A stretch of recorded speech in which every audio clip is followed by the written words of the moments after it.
quickly before I jump into the video, a little amendment to yesterday's video. We talked a little bit about hardcore changes potentially coming to Call of Duty World War II based upon the community vote that Sledgehammer did over on their Twitter, to which 64% of people ended up saying they preferred Ricochet hardcore modes rather than the current 3 kills and you're done system.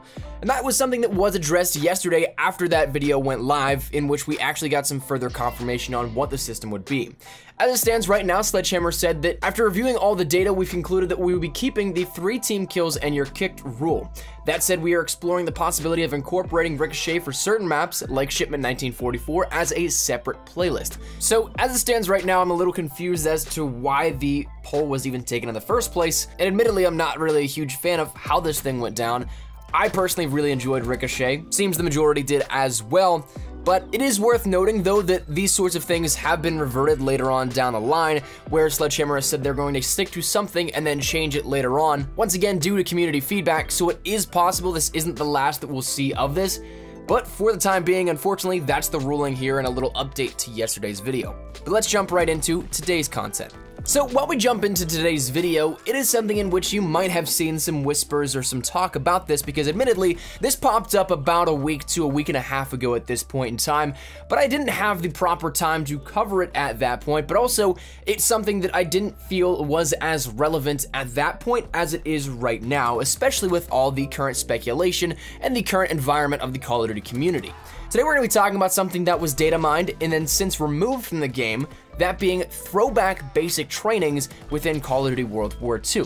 Now this was something in which it was only additions of a few different game modes and selections, and then also some new basic trainings added in on the PC version. Nowhere else was this able to be seen, obviously, because you can't dive into the game code of PlayStation 4 or Xbox One, or at least accessibly, but it was curious why they were added in the first place, but then also removed. So these basic trainings were in their own separate category listed as throwback next to the base basic trainings that we'd have, so they're completely separate, and may I add that they are completely different in the sense you can't use them in normal games. They're only a part of a throwback playlist, so they're not going to be making their way over into your standard TDM, Domination XL if it comes back, hardcore modes, all that kind of stuff. They're only going to be available in a sort of featured category.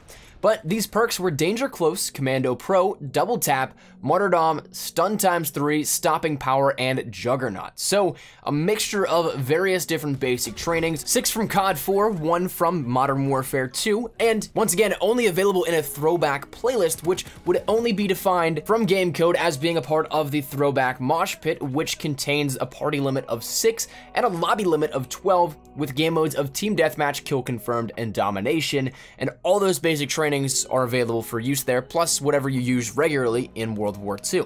So it was something that, of course, this is definitely interesting to take a look at, especially in the current climate of Call of Duty, but the curious part is this was added into the game with Shamrock and Awe, but then very quickly removed for no one else to see any sort of progress on this. So why exactly is this important? Why is this anything that is relevant at all? Why should you know about this in the slightest? Well, because one, it's not placeholders, which is interesting.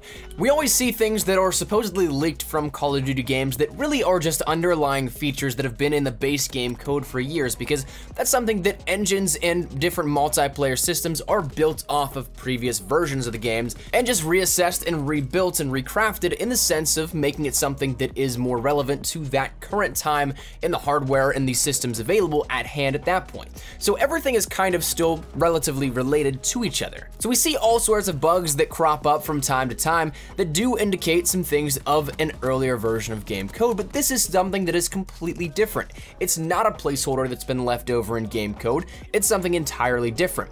It's important to note also that Call of Duty World War II had a standard create a class and perk system before the division system was even created, and those assets are even still in the game code, like we talked about, those being left over and not used, but still there. These perks, if they were left over, like some scavenger pack glitches you might come across, are not remnants of code bugging up into the current build of the game, simply based off the previous engine affiliation and assets. These perks could have easily been leftovers, but instead, they were reinvented for a particular reason. They were consciously made into basic trainings, which does take time to rework them over again. Also, each basic training has a description to match that of what is in Call of Duty World War II, and not what is in their individual origins of COD 4 and Modern Warfare 2. For example, the Stun ×3 perk has a description of 3 British N69 concussion grenades.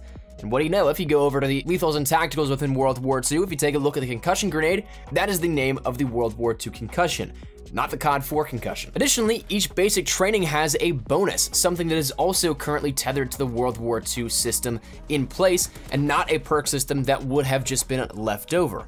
World War II's basic training offers not as much as what it did back in its origins of E3 and everything, our first initial viewing point of them, but they still do offer more than just that one basic attribute that you can add to your soldier. Not by much, albeit, but a lot of the times you'll see bonuses, or some things have two already tied in and then a bonus on top of it. So a lot of the times you'll see two things that a basic training can afford you, but sometimes three. And so all of these now have one of those tethered to it as well. And for a little further example, in terms of World War II's counterparts for these, the throwback basic trainings, Danger Close would give you more explosive damage, but also give you frag times 3. Commando Pro would give you an increased melee range and no damage from falling, but also the ability to melee faster and unlimited sprint stamina, so kind of tying that in with Marathon Pro. Martyrdom would give you the ability to drop a live grenade on death, but also shorten the fuse of explosives, kind of tying that in with Saboteur. So as you can see, there's just a lot of different stuff that was added into this, and on top of all of this, well, they created an entire housing system for this,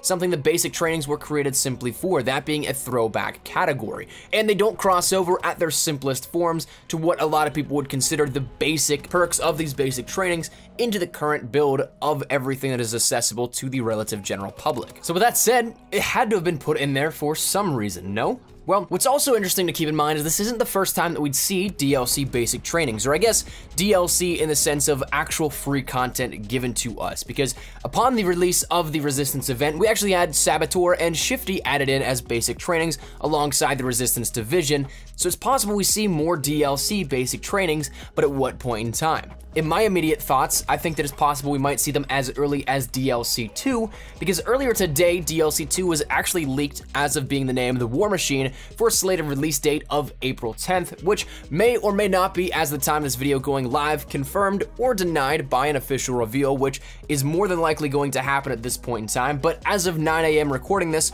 we're still a few hours off of knowing the certain fates of that actual name and leak of the date for World War II's DLC 2 content pack. But regardless, semantics aside, it's very possible to see these added in at some point in time, and maybe even for the timing of another event or DLC map pack coming, because again, I fully believe that we'll be getting about only a week to 2 weeks off before we jump into the next event within World War II to tie in correlation with DLC 2. So Shamrock and Oz is going to end, and then after that, probably about a week to 2 weeks after is when we end up seeing the launch of DLC 2, but also the next installment of another event within Call of Duty World War II. But maybe taking this a step further and maybe putting the tinfoil hat on here with this, maybe it has something to do with the Modern Warfare 2 Remastered hype train, potentially to hype up an official reveal of the game and to maybe possibly serve as an immediate nostalgia and connection to multiplayer if it's something that needs to be held off for a little bit, or if multiplayer is not going to be remastered, which again, I think that would be incredibly stupid and I don't agree with that at all. But with what we're presented in terms of the parties that have been the credible leaks for any information that we've had on Modern Warfare 2 Remastered, and just for the theory's sake,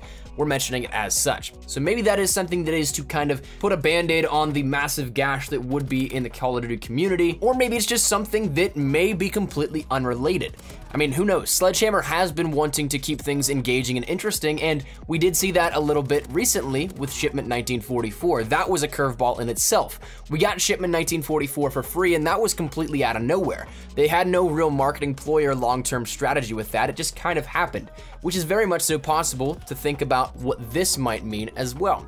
Sure, it might tie in with Modern Warfare 2 Remastered, a hype train type of thing for that, but also it might just be to keep the game a little fresh and interesting, to shake things up a bit, because a lot of this, what we have, is of course related to COD 4 and I guess Modern Warfare Remastered, but we do have that Commando Pro in there from Modern Warfare 2. So I guess your guess is as good as mine, but it's very interesting to note the timing of all of this, why it's now being revealed as of recently, and especially with the current climate of Call of Duty.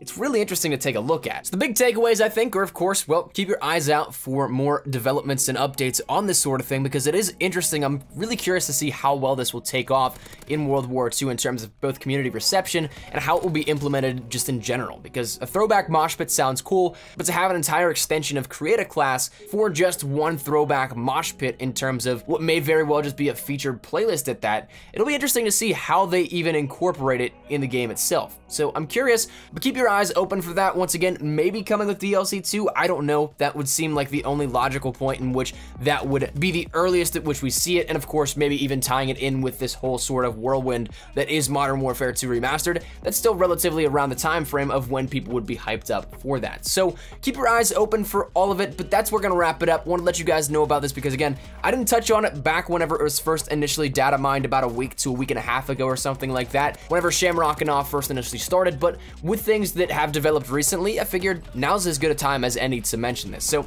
that said, I'd love to get your thoughts and feedback down there in the comment section down below. Have you guys seen this at all? Are you guys excited for it? Do you think it's kind of stupid? Do you think it's awesome? Whatever it may be, and if there's anything that you would say add or maybe hope to see out of this, feel free to let me know down there in the comment section down below. Everything is open to discussion and there is no right or wrong answer, so feel free to. But hopefully you guys enjoyed the video. If you guys did, make sure you drop a like down below. If you guys are new to the channel, make sure you guys subscribe so you don't miss a single thing regarding Call of Duty World War II, anything regarding best class setups, tips, tricks, news, updates, data mine, stuff like this. It's all on the table here, so if any of it interests you, make sure you hit that subscribe button so you don't miss a single thing. And if you guys want to follow me over on Twitter, that's the best place to get connected with me outside of YouTube. Practically live on Twitter, so if you guys want to stay connected, stay up to date, ask me a question, whatever it may be, link is down there in the description below. And finally, if you guys want to follow me over on Instagram, I'm trying to get more active over there as well. So that said, that link is also in the description. But all that said and out of the way, hope you guys are having a fantastic day. Maybe by this time you're watching this, a DLC 2 announcement is official and we know everything and a little bit more. But thank you all so much for watching. Mine has been Espresso. Hopefully you guys have a fantastic day. Take care and peace.